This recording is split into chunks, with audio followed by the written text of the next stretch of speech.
Hi and welcome. My name is Rich Pasini. Today is May 11th, 2020. Thank you for tuning in. I just want to start by saying thank you to all the new subscribers who recently subscribed to my channel. It is greatly appreciated. Hope you like the content and come back for more. I got some windows opened up, so without further ado, let's get right to it. Okay, for those who are new, I do not read everything verbatim. I will give you the URLs to where I got the information from, and the rest is up to you to pick up where I left off.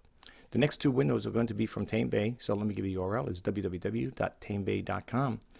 Story is eBay coronavirus protection for sellers. Reminder, story came out May 7, 2020. It says eBay have emailed business sellers today to remind them that the eBay coronavirus protection for sellers is in place and their accounts will not be downgraded if it is not their fault. Your eBay seller performance standards level will not be affected in the case of delays or interruptions to the postal service that are beyond your control. That's nice to hear, right? Anyway, it goes on to say here, for example, if you were a top-rated seller on February 20th and your performance is over the next evaluation period, would have moved you down to the above standard, you will now automatically retain your top-rated status if you were above the standard for on February 20th and your performance over this period would have moved you to the below standard. You will now automatically remain above standard, and that's what you want to do on eBay. If you're selling on eBay, you want to remain standard, top rated, above standard, of course, to get that top rated seller status. It helps out. I think it's good. A lot of people may bake the difference. It doesn't really do much for me. The only thing I will say with that with having that top rated seller thing status, is that I think it does give the little buyer, I think it gives the buyers a little peace of mind knowing that they're buying from somebody reputable, seller out there. And I don't know about you, but in order for me to maintain my top rate seller status, I will jump through hoops to keep my buyers happy. So, and I like that. You get a well, it used to be 20% discount, but eBay cut that to half, so now you get 10%. But it's kind of nice. It's a nice little perk, and you get that little symbol there. It says top rate seller plus or whatever. So I think it has its perks. You got to read more into it though to get the full gist of it. I'm not going to get too much because, like, see, I got some more windows open up. I just want to expand on these topics. I want to try to keep this as short as possible, folks, because I know you guys are busy, and I don't want to take too much out of your time out of the day here. So I already gave you URL, and the next one is going to be, and this is the story you're looking for right here, eBay coronavirus protection for sellers, reminder. And the next one's going to be from the same company, so I'm not going to repeat the URL. This one over here, coronavirus sales impacting changing buying habits. I strongly believe that is the case in some cases. I've been making little sales here and there, on with my own personal listings on eBay. I make a little sales. I made one little sale off of Poshmark. Nothing to write home about, but I also cross sell as well. In this day and age, you need to cross sell because where one don't pick up, hopefully the other will pick up. So yeah, I made a little sale off of Poshmark. But let's read a little more into this here. This story came out May 10, 2020. It says both eBay and Lintworks have revealed some of the coronavirus sales impact that's been seen across the UK since the lockdown began. Naturally, there are some categories in which we have seen rocketing sales, whilst others have dropped like a stone. In some cases, that's me. However, there might be a few surprises in there. And then it goes on to say here, Lintworks coronavirus sales impact. It says since January, Lintworks say that they have seen 72% increase in the GMV with the latest week. April posting the record numbers. All the verticals in Lintworks, the top 24, contributing more than 95% of the total GMV through Lintworks platform, have generated more GMV in April than in January, with some categories seeing the massive sales leaps compared to same time last year. The greatest gains seen by Lintworks compared to April 2019 have been seen in office supplies 285%, sports and equipment 240%, home and garden 200%, pet supplies 200%, and toys 120%. That's for Lintworks, and then I'm going to skip down here to eBay because this is all about eBay, right? eBay coronavirus sales impact. eBay released week-by-week headlines for the past month. Week 1 of lockdown, it says the first week of lockdown saw consumers setting up their home offices.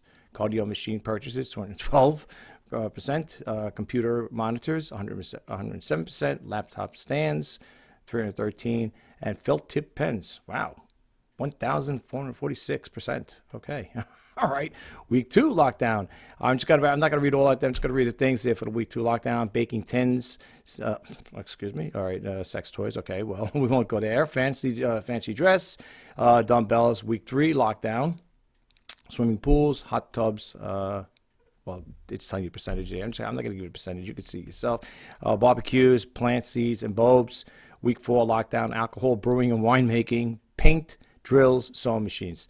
And if you want to have your say, you can do it right here. You just got to leave your name required, email, and if you have a website, you can post it up. You could hit the submit button and notify me of the following comments via by email. So if people respond, they will.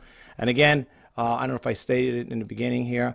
I highly recommend that when I post at these websites to you, to please go directly to the websites for the simple reason they have active hyperlinks in them. And the only way to activate those active hyperlinks is you got to be at their website. I don't mind, if you want to pause the video, it's okay, but I don't click on these things here. That's why I'm sharing information with you. Okay, let's move right along. This is another one of my favorite websites. It's Skip McGriff.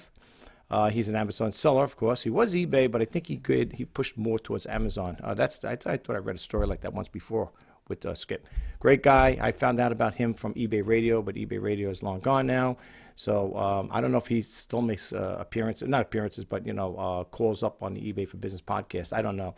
I haven't heard. I mean, I heard of him on eBay Radio, but as far as the podcast part, I don't know. I don't know if he's ever made any appearance, call-ins on that show. Anyway, it goes on to say his story came out May 2020.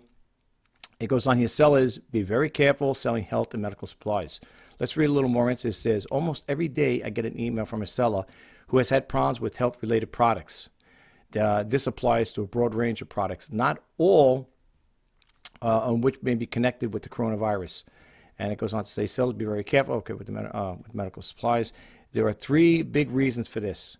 U.S. Customs is making ideological decisions on what may be imported, and several sellers have complained about their shipments being blocked. Number 2, this market is controlled by very large sellers who have a special arrangement with Amazon. Unless you have such an arrangement, Amazon will delist your product. If you are an Amazon seller, keep this in mind, especially if you're getting involved with the medical supply stuff, health and medical supplies. Be careful with that. Profit margins on health-related products are unsustainable and may disappear overnight. Okay? Now, if you want to read more into this, I don't know if I gave you the URL. I don't think I did. If I did, I'm sorry. Let me just repeat it one more time, though, as far as that there. It's www. I don't think I did. It's www.skipmcgrath.com. Okay? Check him out. He's got a lot of good stuff there, too, folks. Not just the stories. He's got great stories as well. But, like, if you click down, it's got pull-down menus. He's got the articles. Well, let's see here. Training products, training manuals on one-on-one coaching, training testimonials, and so forth. You can check all these things out if you go to his website. Highly recommend it. And again, I also want to state for the record, I do not have any affiliate links with these websites I post out here. So when I tell you to go to these here or go directly to the website, I am not getting a feedback on them or kickback. Just want to let you guys know, because a lot of you may say or think, oh, he's giving these websites out, he's getting a kickback. I am not getting no kickback from these websites, honestly. If I was, I'd tell you I have an affiliate link. I would tell you right in the beginning before I start the video. I do not. I just like to share information with you guys, and I get it handed to me. And if I think it's good, I will put it out there and share it with you guys. Okay, so I just want you to know that I do not have any affiliate links with them. The only affiliation I got is when I get the emails from them. That's about it. But I have no affiliate links as far as getting a little kickback. All right, the next 4 windows are going to be from one of my other favorite sites.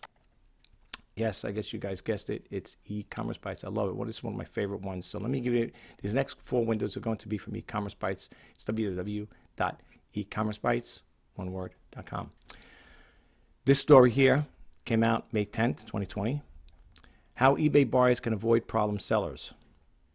So it goes on to say here on Wednesdays, it goes on here. On Wednesdays, eBay's weekly chat session, a buyer asked why there wasn't a way to create a block seller list, similar to how sellers were able to create block buyers list. Then it goes on to say the user, GWZ Comps, said that they had made a mistake of buying from a seller with whom they had a problem with in the past. Another user, Windhaze, suggested a workaround. Now, again, here's the active hyperlinks on this site here. They're usually in like a bluish purple here. These are active ones. I'm not gonna click it on, But I'm going to leave this bump. I'm not going to bump ads because I want to see suggested workaround, okay? I want to read what that has to say. And the only way, again, like I said, you got to go to the website to activate this here.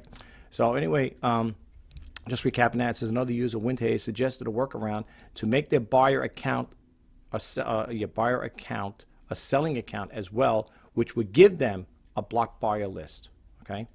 I'll read a little more. There's not much to read. It says, I use mine to pull sellers I never want to buy from again. And Windhay wrote, there aren't many, but being in its alphabetical and all, it's easy to check before making a purchase and has saved me from buying from a seller by mistake.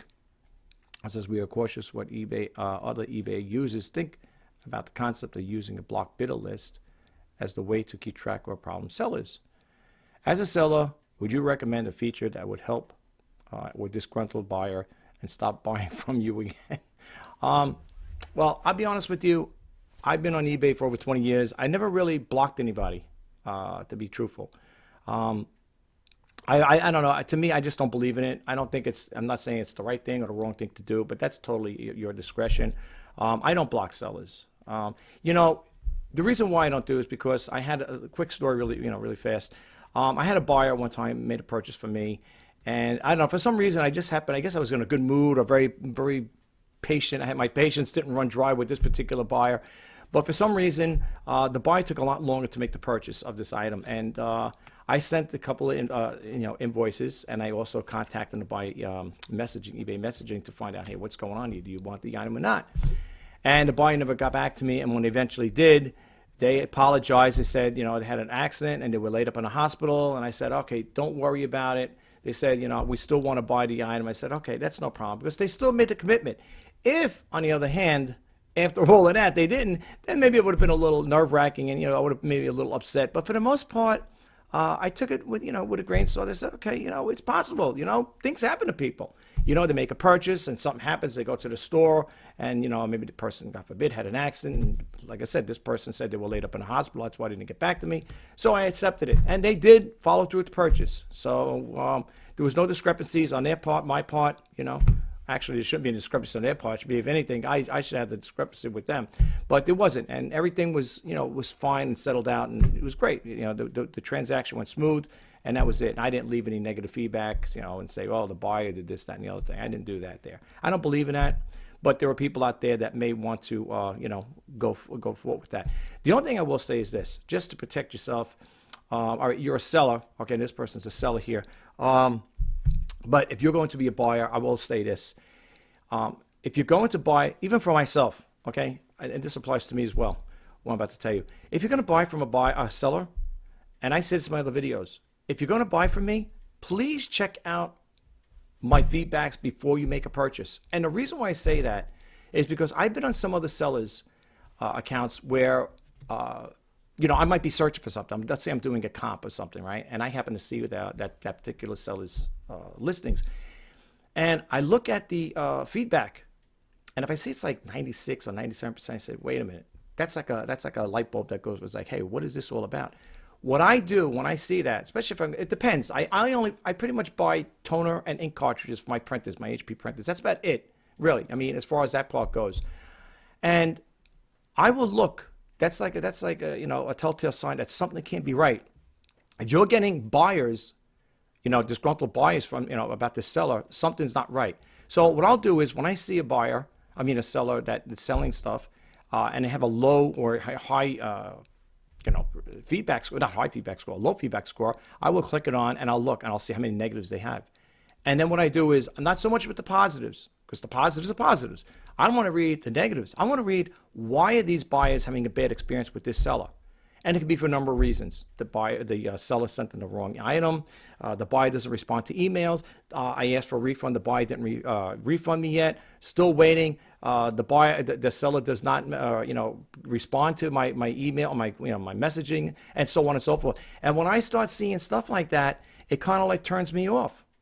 So my rule of thumb is, for me, even though I make little purchases when it comes to buying ink or toner cartridge for my printers, I will go to a top-rated seller, okay, such as myself. And I'm not saying because I'm a top-rated seller. I'm just saying that's why I like to, that's where I gear towards. And the simple reason is, a top-rated seller, such as myself, will bend over backwards for his buyers. Plain and simple. Okay? When you go to a top-rated seller, most likely they're going to want to keep that status. I know I do. I can't speak for other sellers, but I can speak for myself. I want to remain top-rated seller status. I want to have that there in me, okay? I don't want to have no blemishes on my account, my feedback score, or anything. And, you know, if you look at my feedback, right now it's at 100%. I hope it stays like that. If you read what the people are stating when they buy from me, they seem pretty happy. To me, they do anyway. And that's what I tell people, even like in my videos, maybe that's what I hear. I'll tell you guys, before you buy anything from me, please read the feedbacks first. See what the other buyers are talking about, how they like my service or not. I'm not throwing this to segue. I'm just using it in relation to this particular story. Okay? That's how I do it. All right? But apparently, you know, this particular topic here, they have a different situation going here. So anyway, just keep that in mind. I'm going to bump out of here and go to the next one. No, actually, I'm going to leave this one. I want to read that. I want to read that suggested workaround. I want to read that. Okay, let's go to the next window. I gave you the URL. This one here is how can this eBay seller boost sales? This story came out May 8, 2020. It goes on to say, for those who don't know, Ina Steiner is the co-founder and the editor of E-Commerce Bytes. So it goes on to say, Dear Ina, and it's probably either a seller or a buyer. We'll find out in a second. Dear Ina, what guidance could you give me to be more successful on eBay? I sell car electronics like speakers and radios. I find that some sellers are able to sell hundreds of pieces, and I'm not able to sell very much quantity of anything. I know that feeling. Cool. I have to agree with you on that one there. I've been. Well, my story is that's another story. That's for another time. It goes on to say, I try promoted listings, adding better photos. Since you're knowledgeable than me, possibly could you give me some guidance? At this point, I am looking to get off this platform if I can't turn things around, but there's nowhere to go. LOL, Eric. Well, you know something? I have to say one thing. I can't respond to. I mean, I could respond to that, leave a reply to it. But the thing is, I've tried what this person has done, this gentleman is doing here. I tried, what do you call it, the promoted listings. I tried lowering my prices. I tried using the, where you can contact the buyer. You know, you can contact the potential buyer there. I forget what they call that already. Anyway, you could do that now. They have that. eBay has that service where you could do that. And it really didn't do much for me. The promoted listings, to be honest with you, it didn't really help. If I did use it in the past, I might have got maybe two out of it, and it wasn't really nothing to write home about. I thought it was going to be a lot better. I thought the my return on my feedback, or my return on my investment, so to speak, would be a little better and stuff. But it didn't work out that way for me. I don't know how you guys feel about it. Maybe you have tried it. You know, you did everything what this person's talking about.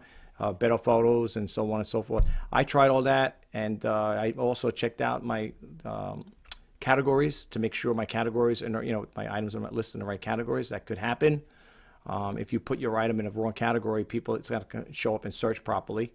So if you're selling car parts or car stereo and you put it in, I don't know, a different category, chances are it's not going to show up in there. And if it does, it'll be a fluke, It depends. It all depends how the algorithm goes out there, how they search for it.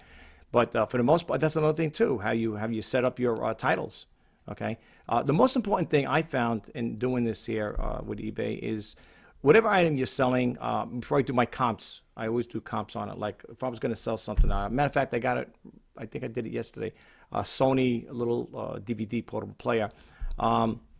I will go into, eBay, of course, and I will type in that same model number and see. I'll pick out a couple of them and see what categories they list them in. Now, you might say, yeah, but they should all be in the same category. It depends. It all depends. The seller who's listing it there might not put in the right category. It depends. I've seen it happen many times over. And the other thing I like to use is watchcount.com is another place I like to use. I think I talked about my other videos. And that's a good service as well. It gives you a better idea of how many people are looking for it, how many thousands of views are looking for, people are looking for this particular item. Watchcount.com. You could check it out. It's just, that's the URL. It's www.watchcount.com. It's an eBay application, and you could check out you type in the title you're looking for, the item that you want to search for, and it will bring up a whole bunch of different, well, not different, the item that you're particularly looking for. In this particular case, I was looking for a Sony DVD player, and I go to the top. I always go to the top in these when I use that service, and I always check again title, description. I always make sure the description's well, pretty well written, and the category. That's the most important thing. And as far as price comparison, I always try to, I don't go too high, I don't go too low. I try to stay in the middle. Okay. And sometimes even with that analogy doing that way, it still doesn't work in some cases. Sometimes you got to really drop it even more than what they're showing, because there is a lot of competition out there, folks. A lot of active sellers out there on eBay. So it's not just like they say with YouTube, starting a YouTube channel. It's not a sprint, it's a marathon. It takes a lot of work, a lot of studying and stuff like that to try to get to, do research, I should say. It's a lot of research on here. And if you have a lot of listings, I don't. I'm a small volume seller. I only have I think I have 108, 10 or whatever it is now. I added some more yesterday. I'm a small volume seller, so I don't, to me, the research I do is basically geared around the items I'm selling, you know what I'm saying? However, I'm thinking of making a spreadsheet. I would like to do something like that there of the items I sell, especially the frequent ones. I like selling Keurig coffee makers, and I like to keep a spreadsheet there, and the time I started, the date, and all that stuff there, but to buy it now, and if I use promoted listings and so on and so forth. I like to keep a spreadsheet of those particular items like that, because I like to sell the Keurig coffee makers. I'm not saying it's my niche, but I like selling them, and I had pretty decent luck with them, selling them. I mean, not really, I can't complain. But I like to do something like that. I'm working on it in the background, so to speak. I'm going to see what happens with that. But once I get things finalized, I will share with you guys, because I love sharing information. But anyway, in regards to this here, maybe you guys might have some suggestions. If you do go to the site here, you could always scroll down to the comments section. And that's another thing I always refer you guys to check out the comments on this particular website here. Well, any other websites, but this one here in particular, and read what people have to say, because they do bring out some good things, though. I have to honestly say they may make you aware of things that you'll bring out points to you that you're not aware of. I know for me it does, and I'll sit there saying, "Geez, I didn't think about that. I didn't know that this happened, that happened," because they went through this particular situation. But you could check it out, and I'm not going to go. Well, you could pause the video if you want to read some of these here. But if you do want to leave a comment, you got to go down here and log in to AB Verify, and it says be sure you use your email address and password to log in. Once you do that there, then you could also leave a comment as well. Maybe you might have a better, maybe you might want to share some information with this particular person, or just leave it on the chat board. But anyway, let's move right along. And we'll go to the next one here. This one came out May 7, 2020. eBay buyer unable to file a claim for missing order. Another story, another writer right into Einer. Dear Einer, eBay has stopped their communication channels using COVID as an excuse, and their website is broken, and there is no way to report it to them. So it goes on to say, I was a buyer of an item. It didn't arrive even though it was guaranteed delivery, and when I tried to do a return, I got a message. Oops, we had a technical hiccup. Please try again later. But that was never resolved. Okay, I don't know how to get a response from eBay. I thought I'd mention it because if you write on it, we'll all know the monitoring the blog. Okay. What did it say here? Let me see again. Yeah. All right. Let me read it one time. I thought I'd mention it because if you write on it, well, we know they monitor the blog. Oh, yeah, Steve. Okay. Well, you know what? Here's my suggestion to Steve. If you haven't been there, go to the eBay community chat board. You could probably get a response from that way there, because those are verified bloggers on there on the eBay community chat board. They may be able to help you. I'm not saying Ina won't be able to help you, but she may as well. She may give you some feedback. Or, again, people leaving comments, and I'm sure this has comments, no doubt. Let's see here. Yeah, they have some comments too. Again, like this person's here. We'll just pick this one here. Of course, you could email them. This one here, you able to post on Twitter? Okay, if so, ask eBay. You could do @ask eBay. Some people will chime in and do that there. I go directly to the eBay community chat board, and I will leave a message on there. And there are hopefully if you don't get a response from a person like myself, you may get it from a verified blogger from eBay that may be also be able to give you assistance. Okay. Here's another thing too. I don't know if you guys are aware of it, but if you go to the eBay for Business blog post, You could leave a message there too, and Griff will also be able to help you out. And I think you could also call in.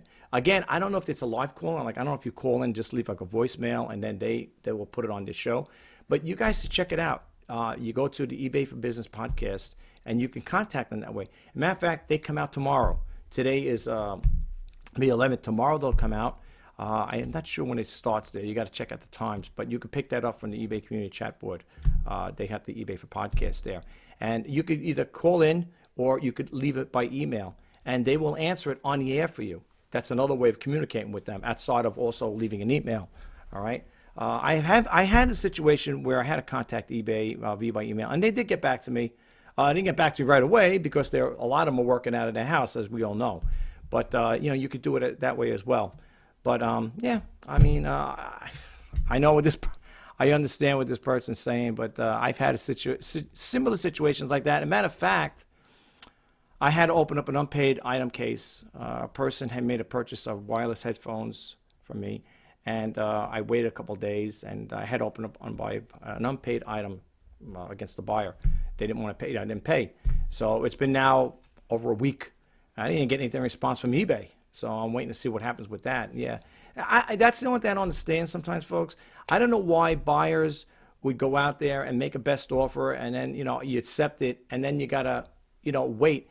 They really, I think eBay should have a little different paying process. Like once you make the payment, once you buy that item, before you check out, you got to make a checkout. You got to go through the process of checking out that item instead of making me like I emailed them 2 invoices.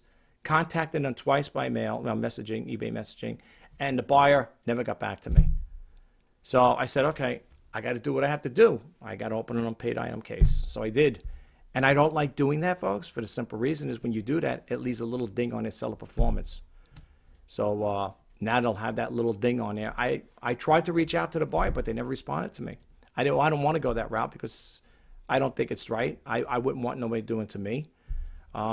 But I don't know. They didn't get back to me, so I don't know what the story is. Maybe something happened, or maybe just had a change in mind. Who knows? I don't know. But I'm waiting for eBay to get back on me on that one there, and I had to do that through email as well. Well, not through the unpaid one. I questioned that there as well because I had another issue I wanted to talk about eBay. But when you open an unpaid item case, eBay gets documented in the system, and now they know about it. So it's just a matter of it's a all a wait and see game. We'll see how it goes. I don't know. All right, and let's go to the last window here. Okay, and moving on to our last story here.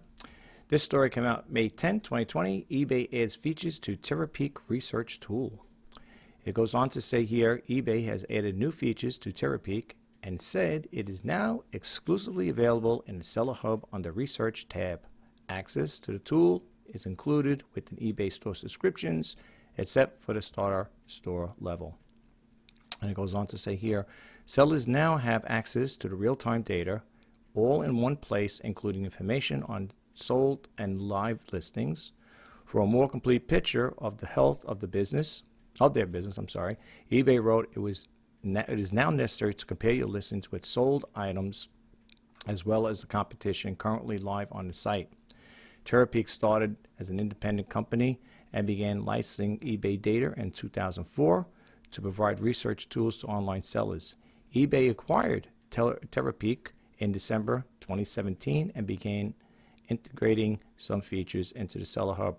Now, I have, if you're a seller on eBay, you still have access to Seller Hub, of course, and you could still check your sales. You could do sales reports and things of that nature. They still have little things where you could still check out your, your selling performance and so on and so forth. I use it on occasion. I don't have this here right now. As you can see here, it says the starter store. It's not will not have that feature unless you upgrade your store. Which right now I'm not going to do that because right now I'm a small volume seller and my starter store is perfect for me.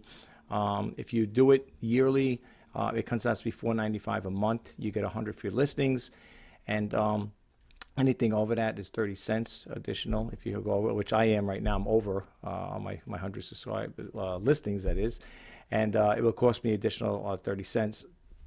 For the additional listings I have there.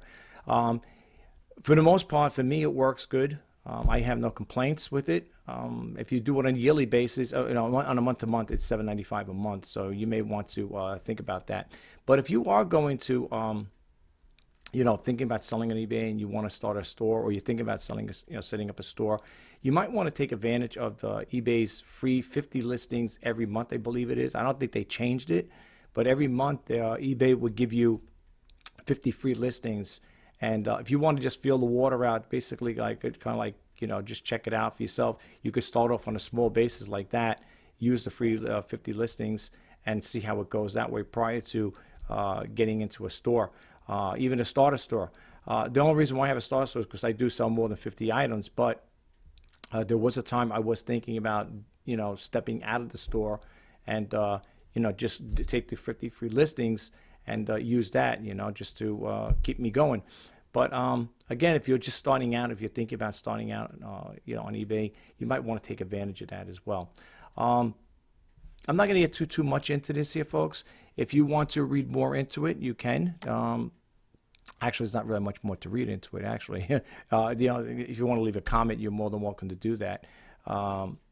Yeah, the Terapeak tool is good. I mean, it does give a lot of information. I don't want to go that route just yet because I believe I have to update my upgrade to my store, different store level, and I want to keep what I have right now. But for those of you, like I said again, if you are interested in checking out, you can go to the eBay has a feature there, a store subscription, and you can get an idea of all the different types of stores they have and all the different features that are added with their stores. So right now for me, I'm going to keep what I have. But again, this may be something you might want to look into. And with that, folks, we're going to close this video out. Well, that concludes this video. I hope you found the information helpful. And if you did, please don't forget to hit that subscribe button, like, comment, and share. And if you want to be updated when I post out new videos, please hit that bell notification icon. My name is Rich Pasini. Today is May 11, 2020. If you are an eBay seller, I'm wishing you all the best in sales. Until next time, bye-bye for now.